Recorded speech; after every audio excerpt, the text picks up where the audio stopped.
Juli 1960,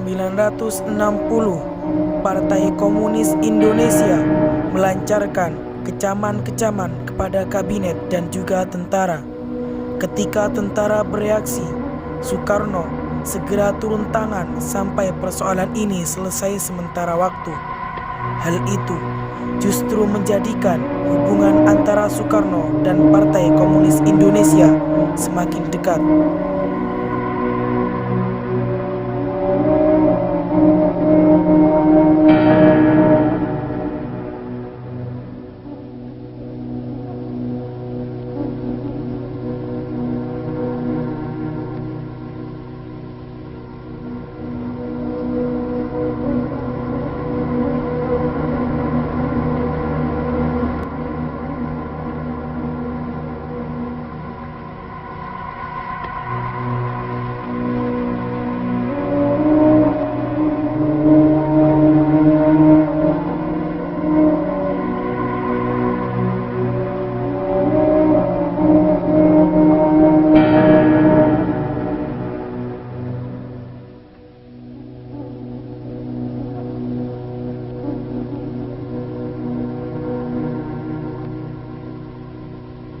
Agustus 1960, Masyumi dan Partai Sosialis Indonesia yang merupakan partai pesaing PKI dibubarkan oleh pemerintah.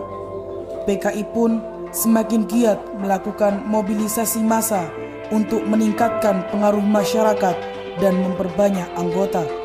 Partai-partai lainnya seperti NU dan PAI pun dilumpuhkan.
Sedangkan di daerah persoalan yang muncul lebih pelik karena bersinggungan dengan konflik yang lebih radikal. Aksi ini merupakan aksi pengambil alihan tanah milik pihak-pihak mapan di desa dengan paksa dan menolak janji bagi hasil yang lama.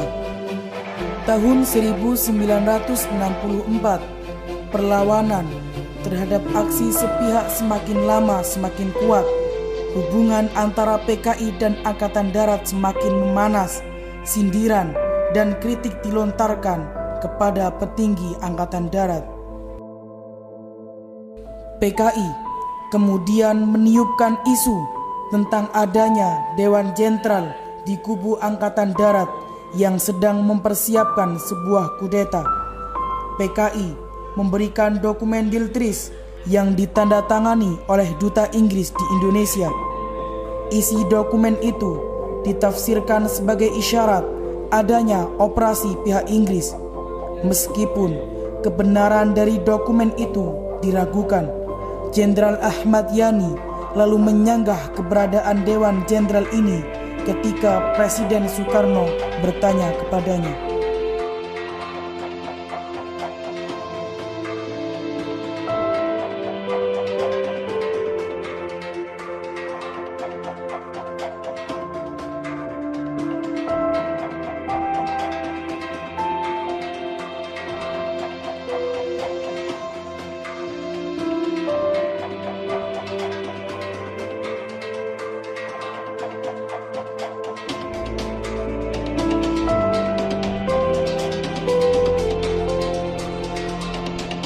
Sementara itu, di daerah Mangpingan, PKI berusaha mengambil alih secara paksa tanah wakaf Pondok Modern Gontor seluas 160 hektar.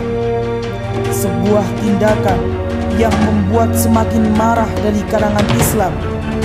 Apalagi ketika 4 bulan sebelumnya telah terjadi peristiwa Kanigono Kediri, di mana Badan Tani Indonesia telah membuat kacau para peserta mental training pelajar Islam Indonesia dan memasuki tempat ibadah ketika subuh tanpa melepas alas kaki yang penuh dengan lumpur, kemudian melecehkan Al-Quran.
Suasana pertentangan antara PKI dan Angkatan Darat beserta golongan lain non-PKI semakin memanas.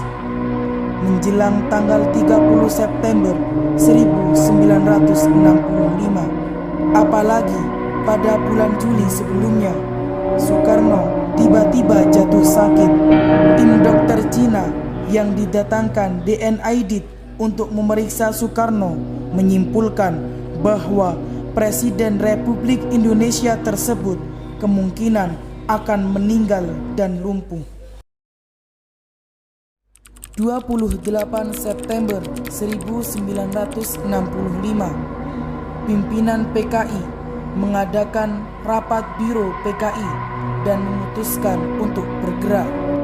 Dipimpin oleh Letnan Kolonel Untung Perwira yang dekat dengan PKI.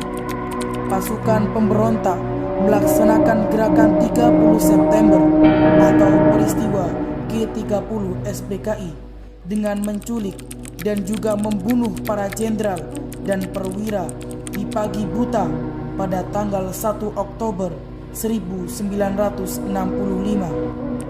Jenazah para korban kemudian dimasukkan ke dalam sumur tua yang berada di daerah Lubang Buaya, Jakarta.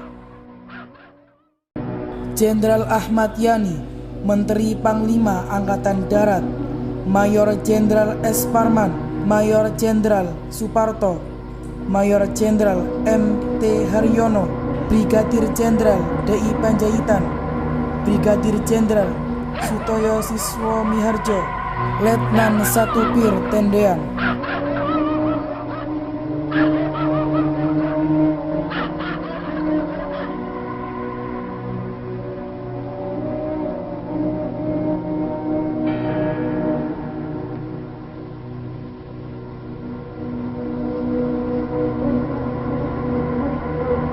Sedangkan Jenderal Abdul Haris Nasution berhasil lolos dari upaya penculikan. Akan tetapi putrinya, yaitu Ade Irma Suryani, menjadi korban di Yogyakarta ketika peristiwa G30 SPKI juga melakukan penculikan dan pembunuhan terhadap perwira Angkatan Darat yang anti dengan PKI, yaitu Kolonel Katamso dan Letnan Kolonel Sugiono.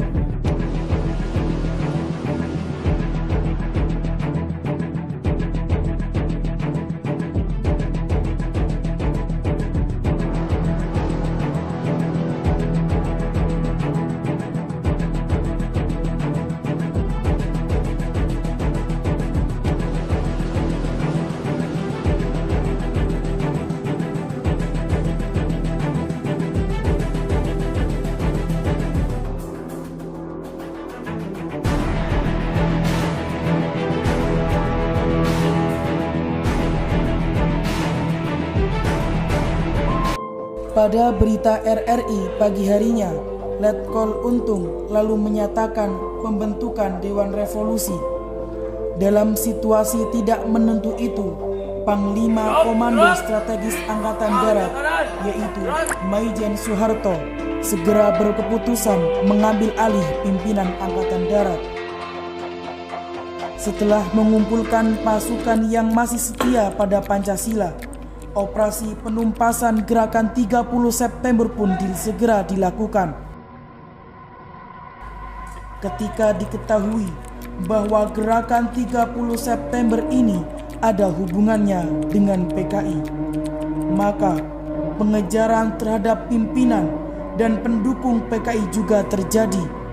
Gerakan 30 SPKI pun berhasil ditumpas, menandai berakhirnya dari gerakan Partai Komunis Indonesia.